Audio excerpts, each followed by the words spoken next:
Ninakuletea simulizi tamu ya mapenzi inayoitwa Shemeji Utaniua sehemu ya 8. Mwandishi wa simulizi hii ni DJ Manumbu. Msimuliaji ni mimi, binti Zuri. Dar es Salaam. Jiji lenye furaha kwa nje, lakini ndani ya nyumba nyingi kuna machozi yasiyoonekana. Usiku ule Neema alirudi nyumbani akiwa amevunjika moyo kabisa.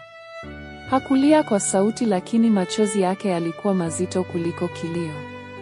Alikaa sebuleni peke yake akikumbuka kila kitu alichoona. Upendo wake kwa Victor, imani aliyokuwa nayo kwa Zawadi na jinsi alivyoamini familia yake iko salama. Lakini yote hayo yalikuwa yamevunjika kwa muda mfupi tu.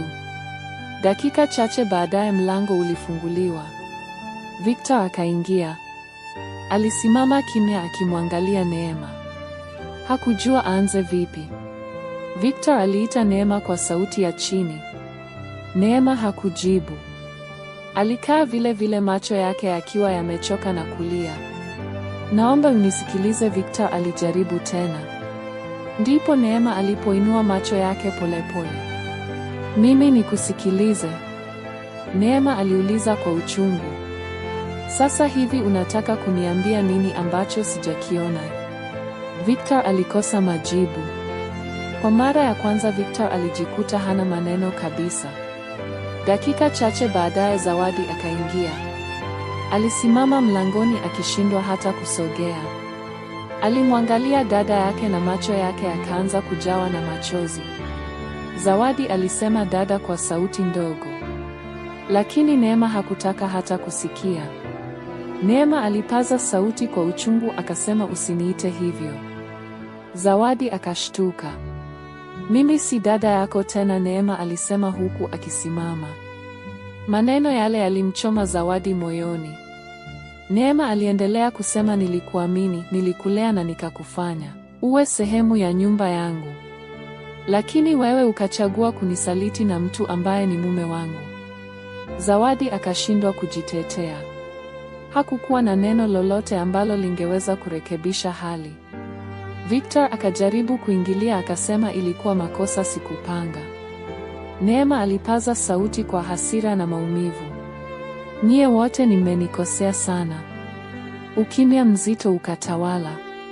Kila mmoja alikuwa akihisi uzito wa hali ile. Baada ya muda Neema alisema kwa sauti ya chini lakini yenye maamuzi mazito. Sitaki kuwaona tena wote wawili hapa. Victor akashtuka. Victor akasema, Neema tafadhali. Neema alimkatisha Victor hasiongee chochote. Neema aliendelea kusema, kesho asubuhi nataka mmoja wenu awe ameondoka. Au wote. Maneno ya Neema yalikuwa kama hukumu. Zawadi akalia kimya kimya. Victor akajishika kichwa chake. Hakuna aliyekuwa tayari kwa matokeo haya. Usiku ule hakuna aliyelala kwa amani. Na asubuhi yake maamuzi ya Neema yalipaswa kufanyiwa kazi. Je, nani ataondoka? Je, ndoa ya Neema na Victor itaweza kupona? Na Zawadi ataenda wapi baada ya yote haya?